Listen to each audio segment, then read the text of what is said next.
আসসালামু আলাইকুম রহমতুল্লাহি আবরাকাতুহ।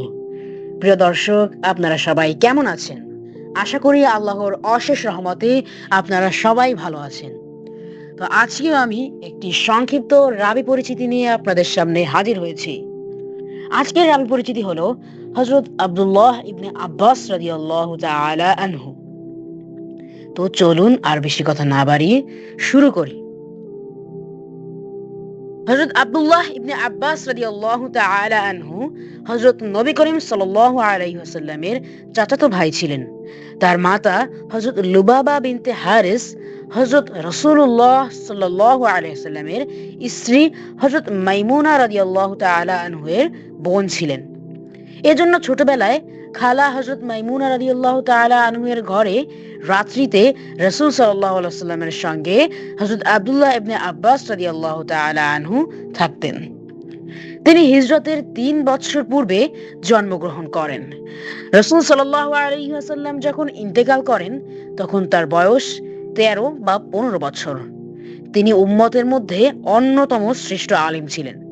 হযরত রাসূলুল্লাহ সাল্লাল্লাহু আলাইহি ওয়াসাল্লাম তার জন্য হিকমত, ফিকহ ও তা'বিল বা ব্যাখ্যা করার যোগ্যতা লাভের নিমিত্তে দোয়া করেছিলেন। তিনি হযরত জিবরাইল আলাইহিস সালামকে ২ বার দেখেছেন। হযরত মাসরুক রাহমাতুল্লাহি আলাইহি বলেন, আমি যখন হযরত আব্দুল্লাহ ইবনে আব্বাসকে দেখতাম তখন বলতাম, সর্বশ্রেষ্ঠ সুন্দর মানুষ। যখন দেখতাম তিনি বক্তৃতা করছেন তখন বলতাম, সুস্পষ্ট ভাষী। যখন হাদিস কুরআন বলতেন তখন বলতাম, শ্রেষ্ঠ আলিম। হযরত ওমর রাদিয়াল্লাহু তাআলা আনহু তাকে তার পরামর্শ সভার সদস্য নির্বাচিত করেন। তিনি ৬৮ হিজরিতে ৭১ বছর বয়সে তাইফে ইন্তেকাল করেন। তিনি দাড়িতে মেহেদি ব্যবহার করতেন। তো প্রিয় দর্শক, এবার বলবো হাদিস।